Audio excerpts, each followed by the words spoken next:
क्या विराट कोहली आरसीबी को छोड़ने की तैयारी कर रहे हैं?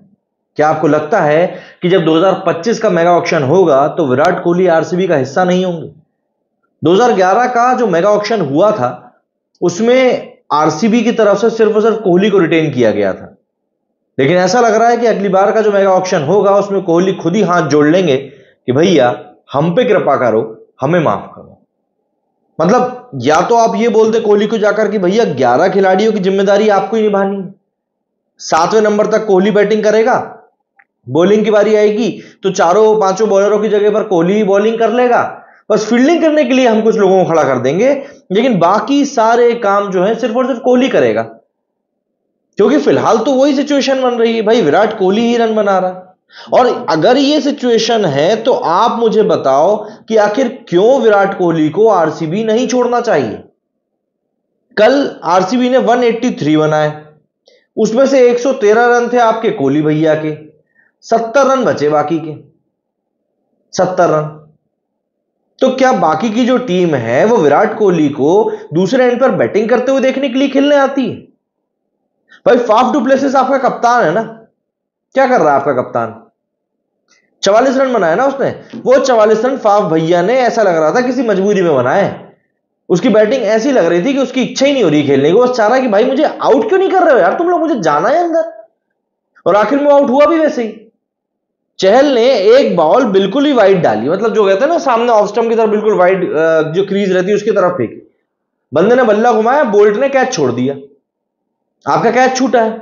बंदे ने अगली बॉल में फिर वही शॉट खेला, इस बार कैच पकड़ लिया। ये है आपके कप्तान फाफ डु प्लेसिस, ये कप्तान है आपके जो बहुत जिम्मेदारी से खेल रहे हैं।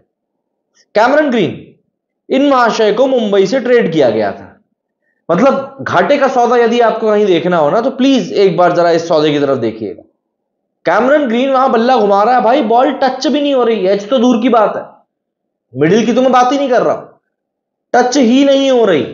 19th ओवर में कल आरसीबी की तरफ से कितने रन बने पता है? 19th ओवर डाला था बर्जर ने, रन बने थे 4, और इन 4 रनों में भी एक रन जो था वो वाइड का था, बैट से तो 3 ही रन बने थे। 20वें ओवर की बात करें तो कर्टसी ऑफ कोहली भैया 3 चौके पड़ गए और 2 सिंगल आ गए, 14 रन बने। मतलब आखिरी ओवर में आपकी इनिंग के 14 रन बन रहा है। 18th ओवर तक आपके कुछ ढंग का स्कोर था नहीं और फिर आपकी ये परिस्थिति हो जाती है। अच्छा, कोहली की सेंचुरी के बाद में भी इन लोगों के 183 रन थे।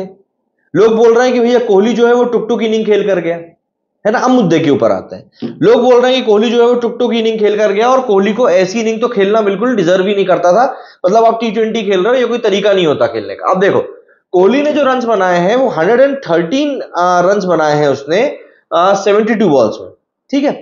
स्ट्राइक रेट रहा महाराज का 157, ऑलमोस्ट टचिंग टू 160 इसका स्ट्राइक रेट रहा। बाकी की टीम की बात करें तो बाकी की टीम ने जो रन बनाए हैं वो बनाए हैं 59 रन, और 59 रन इन लोगों ने बनाए हैं 48 बॉल्स में, और इन लोगों का जो स्ट्राइक रेट रहा है वो रहा है 122 का। अब आप मुझे बताओ कि अगर आप कोहली को गाली देने जा रहे हो कि भैया कोहली जो है घटिया खेल रहा है और इतना स्लो तो खेलना ही नहीं चाहिए, तो बाकी की टीम का क्या? भाई एक अगर आपने वीडियो गेम भी खेला हो या पीएस भी खेला हो तो आपको इतना पता होगा, जब किसी प्लेयर के बॉल से बॉल जो होती है मिडिल उड़ती रहती है ना, तब उसका कॉन्फिडेंस बढ़ता जाता है और आपको खेलने में आसानी होती है। Same goes with reality too. अगर आप एक एंड से अच्छी बैटिंग कर रहे हो, अगर आप एक एंड से अच्छी बॉलिंग कर रहे हो और दूसरे एंड से भी आपको इक्वल सपोर्ट मिलता है, या इक्वल नहीं तो थोड़ा बहुत भी सपोर्ट मिलता है ना, तो आपकी परफॉर्मेंस और एनहांस होती है।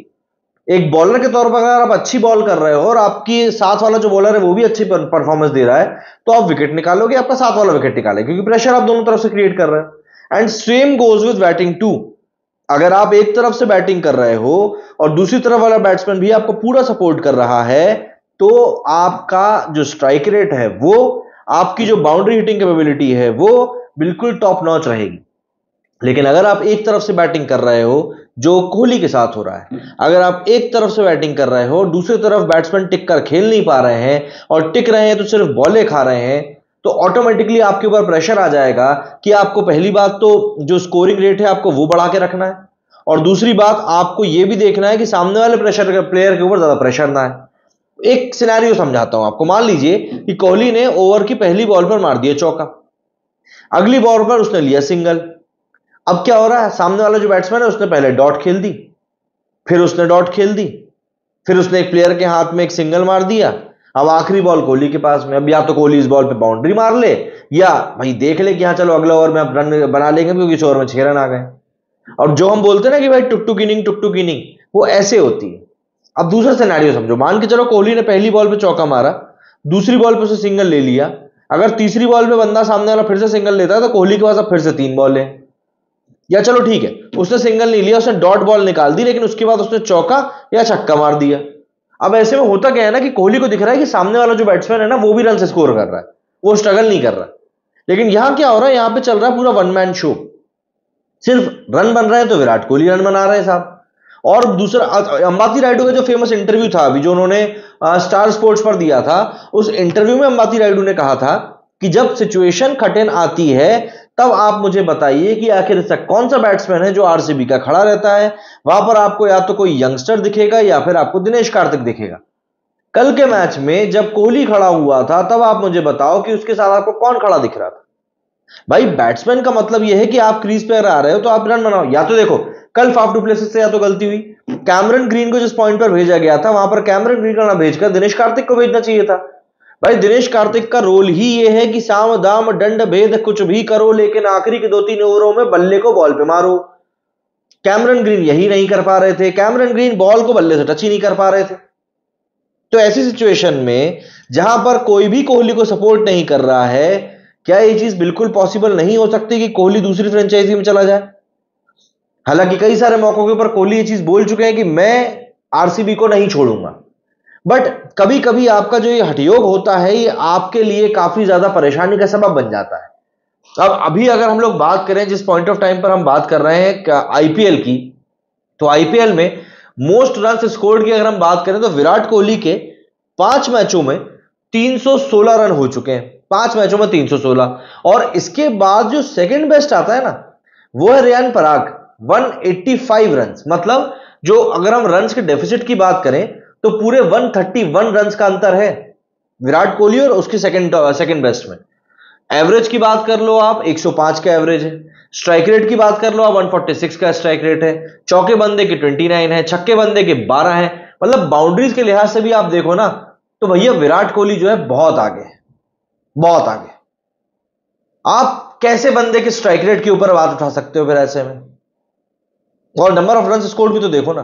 तो ऐसे में मुझको तो अब ऐसा लगने लगा है कि भैया आरसीबी जो है वो शायद अब विराट कोहली को डिजर्व नहीं करती है। और देखो यही सही तरीका होता है, अगर आपको लग रहा है कि दो लोगों के अफेयर में एक इंसान सामने वाले से खुश नहीं है या एक इंसान सामने वाले को खुश नहीं कर पा रहा है, तो it's better to move on buddy, it's better to move on. क्योंकि आप एक रिलेशन में फंसकर कहीं ना कहीं सिर्फ खुद को उस स्ट्रेस से सब्जेक्ट कर रहे हो जिस स्ट्रेस को आप डिजर्व भी नहीं करते हो। विराट कोहली को आईपीएल के ठीक बाद में खेलना है टी20 वर्ल्ड कप। जो माहौल इस समय आरसीबी की ड्रेसिंग रूम में है, आपको क्या लगता है कि विराट कोहली को क्या इस मूड को कैरी फॉरवर्ड करना चाहिए? क्योंकि कुछ ना कुछ तो चीजें आएंगी और तुरंत बाद ही, मेरे ख्याल से 5 या 6 दिनों का गैप है, उसके तुरंत बाद ही ये चीज शुरू हो जाएगी।